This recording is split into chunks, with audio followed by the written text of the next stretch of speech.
Hey, do you know me? Do you know my home, identity, or background? I have more than what you can see, hear, or think about.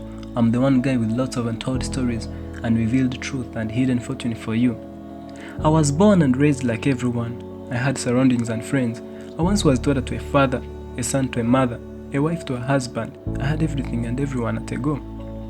My neighbors were beautiful and amazing. My kettles were pleased and pleasing. My grandsons were rejoicing and singing. My beauty was on fire and had a beautifier. My choice wasn't hard, instead a command. I had favorable rules burdened to none. All possessions would be evenly shared.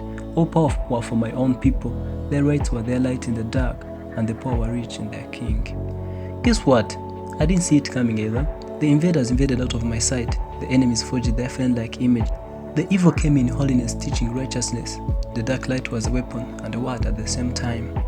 They entered more than silently with arrogance. They conquered from lands to minds. They tortured from bodies to souls.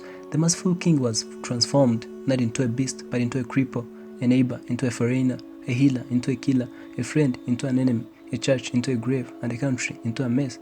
But I'm a forgiven forgiver, a self-motivated reconciler and unit promoter, 1,000 hills owner. I forgive 70 times 7. Those are the moments I never wish back. The fortune that made me poor, the light that darkened me, a big path that led me to the tomb, a straight line to death, God forbid. Let me now cut my story short and tell all my sorrow. The genocide against Tutsi in 1994 took all, separated parents from children regardless of tears. It took heroes, geniuses, and separated lovers. Safety replaced by theft and water by blood. I was filled with screams and tears, the tears that torn my heart apart. It feels terrible to see a son kill a father, to see a leader killing citizens, to see all whites turning red. It hurts the most.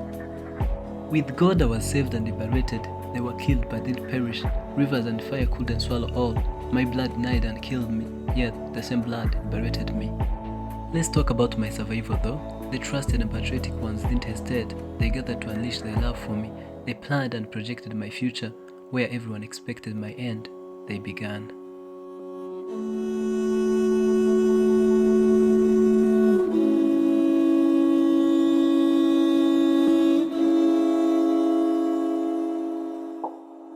After a huge struggle of liberation, the intention was achieved partially.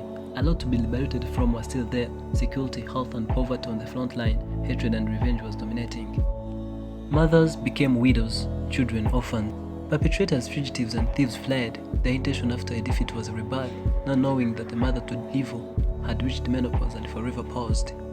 With a shining light on my forehead, I introduced programs in accordance, solved millions of cases in a blink of an eye, fought sharks in my ocean of development. I'm only landlocked, not mind-locked. The natives are becoming international. My flag is waving in all nations like options. My beauty is a warm welcome to visitors. My focus is still my people and their dignity. The vulnerable ones are rising victoriously from ashes. To be champions is the vision of a competition, one between my history and I. The story of self-reliance and bright future, the only cycle of truth in my young generation. The true mission is the mission has just begun. I see future from past, love from hatred, a script from a blank page, signs from insights, a lot from less, others from young ones, extraordinary from ordinary. I failed once, no more failures, I started from my fall.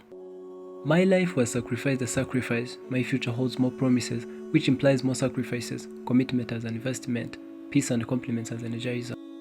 Hope I didn't take long to be wrong. Telling my story makes you strong. All mine will prosper and walk along. I advise not only to think like a man, embrace positivity and think like me, go extra mile and think like Rwanda.